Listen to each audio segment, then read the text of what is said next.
ఇది కదా ఆఫర్ అంటే ఇప్పుడు ఎంత కొంటే అంత ఫ్రీ. విఆర్ఆ fine silver jewellery, jubilee hills check post, Hyderabad.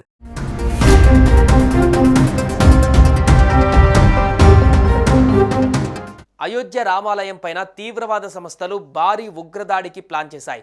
దేశంలోని ప్రముఖ ఆధ్యాత్మిక క్షేత్రాలలో ఒకటైన అయోధ్య రామాలయంపై వీరి కన్ను పడింది. అయితే ఉగ్రదాడికి కుట్ర పన్నిన ఉగ్రవాదిని పోలీసులు అరెస్టు చేశారు. ఉత్తరప్రదేశ్లోని ఫైజాబాద్కు చెందిన రెహమాన్ను హర్యానా, గుజరాత్ పోలీసుల బృందం అదుపులోకి తీసుకుంది. 2 హ్యాండ్ బ్యాగులలో గ్రానైడ్లతో రామమందిరాన్ని పేల్చాలని ప్లాన్ చేసినట్టుగా పోలీసులు గుర్తించారు.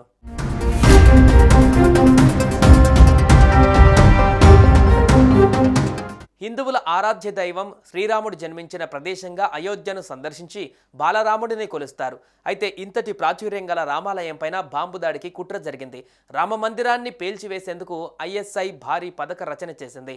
ఇందుకోసం ఫైజాబాద్కు చెందిన ఒక వ్యాపారిని, మరో టెర్రరిస్ట్ రెహమాన్ను నియమించుకుంది. వీరు ఇరువురు కలిసి అయోధ్య రామాలయం వద్ద పలుమార్లు రెక్కీ కూడా చేశారు. అనంతరం రెహమాన్ హర్యానాలో హ్యాండ్ గ్రానైడ్లు కొనుగోలు చేశారు.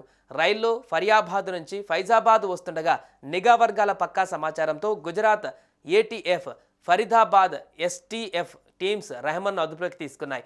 రహస్య ప్రదేశంలో విచారణ జరుపుతున్నట్టుగా సమాచారం.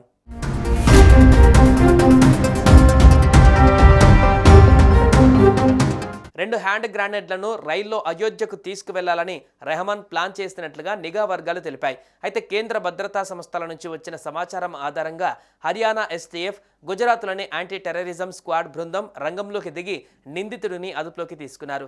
నిందితుడి దగ్గర నుంచి 2 హ్యాండ్ గ్రానైడ్లు స్వాధీనం చేసుకున్నారు. ఫరీదాబాద్ నుంచి 12 కిలోమీటర్ల దూరంలో ఉన్న పాలీ గ్రామం సమీపంలోని ఒక పాడుబడిన ఇంట్లో రెహమాన్ దాచిపెట్టాడు. రెండింటినీ బాంబు స్క్వాడ్ నిర్వీర్యం చేసింది.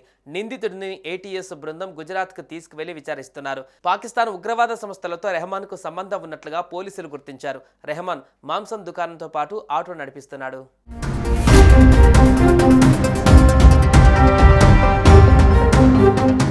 హర్యానా స్పెషల్ టాస్క్ ఫోర్స్ పోలీసులు నిందితుడిని స్థానిక కోర్టులో హాజరుపరిచారు. రెహమాన్ను 10 రోజులు పోలీస్ కస్టడీకి న్యాయస్థానం అప్పగించింది. పాకిస్తాన్ ఐఎస్ఐ కొంతకాలంగా అయోధ్య పైన దాడికి కుట్ర పన్నినట్లుగా వర్గాలు పేర్కొన్నాయి. రెహమాన్ ఇస్లామిక్ సమావేశాలలో కూడా పాల్గొన్నట్లు గుర్తించారు. 2024 జనవరిలో అయోధ్య రామ మందిరం ప్రారంభమైంది.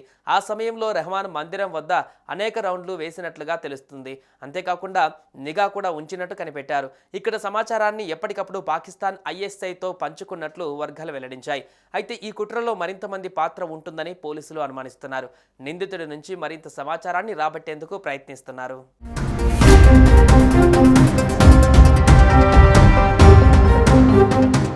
సుమన్ టీవీలో మీ పర్సనల్ అండ్ బిజినెస్ ప్రమోషన్స్ కోసం కింది నెంబర్కి కాంటాక్ట్ చేయండి.